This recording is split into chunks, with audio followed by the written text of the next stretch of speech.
संक्षेप में वो उसका कैसे जुड़े वो कहेंगे। और उसकी कारण है हमारे जो पाटजोशी महाराज बैठे हैं, इनकी भी कुछ उत्तराखंड में चले, दोनों को सुनेंगे तो उनको भी थोड़ा 2 मिनट सुनेंगे।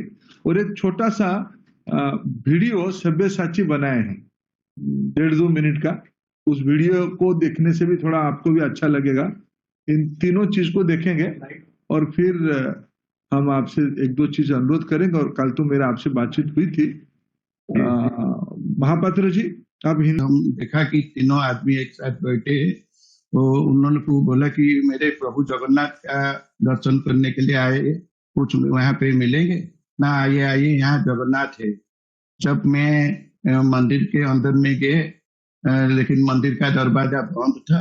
उसी टाइम मेरे को बहुत दुख मन में, बोले कि अर्थ का अभाव से यहाँ हर रोज पूजा नहीं पाते हैं। 3 दिन सप्ताह को पूजा होता है, 4 दिन बंद होता है।